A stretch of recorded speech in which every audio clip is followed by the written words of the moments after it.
À tous ceux et celles qui ont oublié qu'Allah Azza wa Jalla a dit Kullu man alayha fan. Et à tous ceux et celles qui ont oublié que tous les péchés on devra en rendre des comptes au jour de la résurrection et que la première demeure parmi les demeures de l'au-delà, c'est la tombe. C'est pour ça que Uthman radiyallahu ta'ala anhu wa arda, il ne cessait de pleurer devant la tombe, et quand on l'a interrogé pourquoi pleurer autant devant une tombe, et quand tu te rends dans les cimetières, il disait car c'est la première demeure parmi les demeures de l'au-delà, jusqu'à ce que le prophète Mohammed alayhi afdalus salatu wa taslim lui-même, il était devant une tombe et il pleurait jusqu'à ce que sa barbe soit mouillée, et il rappelait au meilleur des créatures ba'd al-anbiya'i wa ar-rusul de se préparer pour rencontrer ici leur Seigneur tabaraka wa ta'ala dans l'au-delà, mais aussi pour le jour où ils se retrouveront dans cet endroit yu'al ahibba, na'am, 4 blocs de terre. Voilà yu'al ikhwat wal akhawat, le devenir ici de l'être humain, ou alors disons plutôt du corps de l'être humain. Ayyuhal ahibba, quand vous serez enterré, il n'y aura pas de tapisserie, comme on le dit souvent, il n'y aura pas de moquette, il n'y aura pas de lumière tamisée, il n'y aura pas de gens qui vont vous soutenir, qui vont vous aider parmi vos proches, parmi vos parents, parmi vos enfants. Walakin fa wa rabbil Ka'ba, seul celui qui a accompli des œuvres salutaires pourra goûter à la félicité, même dans cette demeure. Na'am, car le prophète alayhi afdalus salatu wa taslim nous a rappelé que Al-Qabr, Rawdatun min riyadil Jannah, ou Hufratun min hufarin niran, que cet endroit, yu'al ahibba, soit il sera un jardin parmi les jardins du paradis, soit un trou profond parmi les abîmes de l'enfer, ou l'abîme de l'enfer, wal-'iyadhu billah. C'est pour ça, yu'al ikhwat wal akhawat, j'enjoins ma propre personne ainsi que mes frères et sœurs à ne pas s'attabler trop ou à ne pas s'accrocher trop à cette vie d'ici-bas en oubliant l'au-delà. C'est un message clair à tous ceux et celles qui ne cessent d'opprimer les frères et les sœurs, leurs frères et leurs sœurs, à tous ceux et celles qui ne cessent de faire du mal, de mentir à leur propre personne, aux musulmans, à Allah Azza wa Jal, à tous ceux et celles qui sont noyés par la vie d'ici-bas, particulièrement les jeunes par cet argent qui est éphémère, par les passions qui sont éphémères. Allah dit dans le Coran, Alhaakumut takathur hatta zurtumul maqabir. La course aux richesses vous distrait tous jusqu'à ce que vous visitiez. Naam, c'est simplement une demeure intermédiaire, ya ibadallah, al-barzakh, avant de rencontrer ton Seigneur tabaraka wa ta'ala.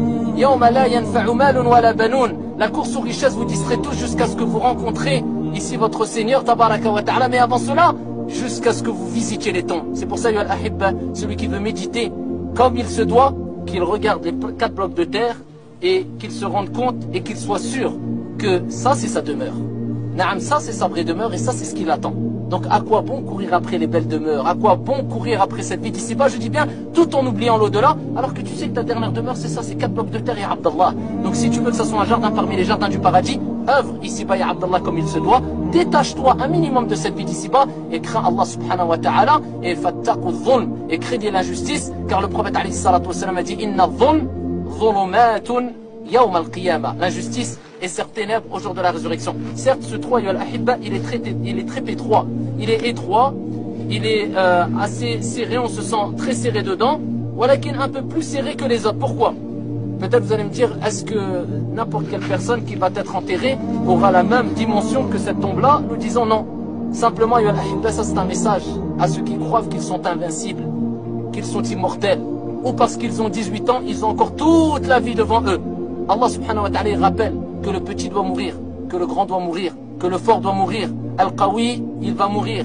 Et le faible, Al-Da'if, il va mourir. Al-Faqir, le pauvre, il va mourir. Al-Ghani, il va mourir. Il y a même des enfants avant qu'ici, ayyuhal ahibba, ils sortent du ventre de leur mère, ils sont déjà morts.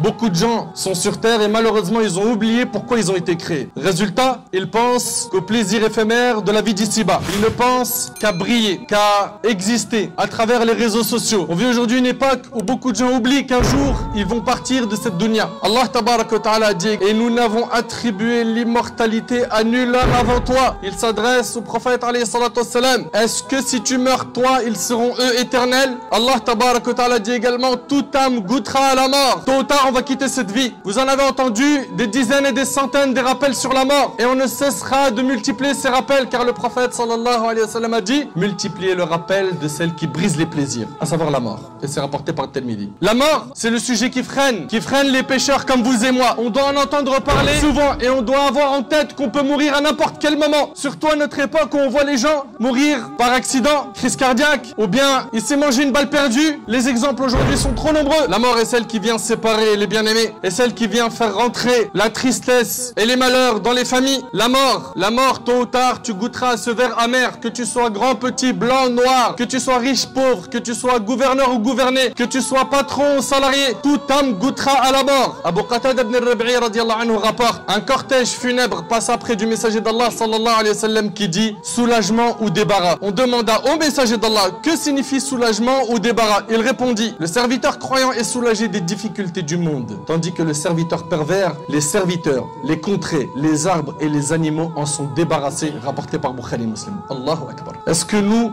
notre mort sera un débarras pour cette dunya? D'après Abu Sa'id al-Khudri radiallahu anhu, le prophète sallallahu alayhi wa sallam a dit, lorsque la dépouille d'un mort est posée et que les hommes la portent sur leurs épaules, si la personne était pieuse, elle dit avancez-moi, avancez-moi. Et si la personne n'était pas pieuse, elle dit oh malheur à moi, où m'emmenez-vous? Toute chose entend sa voix sauf les hommes, et s'il l'entendait, il serait foudroyé, rapporté par l'imam al-Bukhari. Al-Bara ibn Azib radiallahu anhu, l'un des compagnons du prophète sallallahu alayhi wa sallam, témoigne, nous étions un jour avec le prophète sallallahu alayhi wa sallam, lorsque son regard tomba sur un attroupement de gens. Il demanda alors pourquoi cet attroupement. On lui répondit, ces gens se sont rassemblés pour creuser une tombe. Dès qu'il entendit le mot tombe, il s'y dirigea rapidement. Et une fois arrivé à son niveau, il s'est assis sur ses genoux à côté de la tombe. Je suis allé de l'autre côté pour être en face de lui et voir ce qu'il faisait. Je l'ai alors vu pleurer tellement que la terre était trempée de ses larmes. Puis il nous regarda et dit, oh mes frères, préparez-vous pour un sort pareil à celui-ci, c'est-à-dire à cette fosse et à cet enterrement rapporté par l'imam Ahmed. Préparez-vous, vous aussi, vous qui m'entendez aujourd'hui, un sort pareil à celui-ci, qu'un jour vous serez enveloppé d'un linceul, que vous serez dans un cercueil, qu'on vous posera dans un trou et que vos proches, vos amis et ceux qui vous sont le plus chers vous abandonneront seuls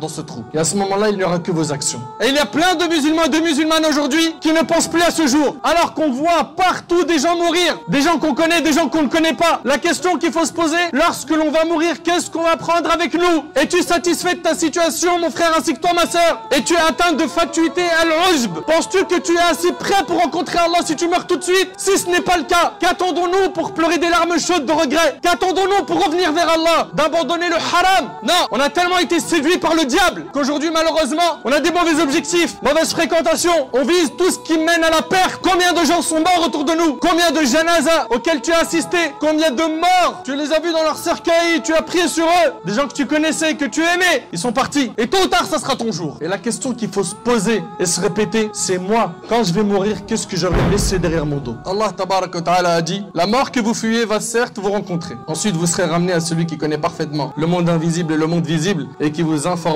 alors de ce que vous faisiez. Les péchés en secret, quand tu étais seul avec ton smartphone ou avec ton ordinateur, quand tu étais enfermé dans ta chambre. Les péchés en public que tu faisais et tu te vantais de les faire. Et aujourd'hui on a des gens qui se vantent de faire des péchés, c'est-à-dire qu'ils désobéissent à Allah et il en est fier et il montre ça aux gens.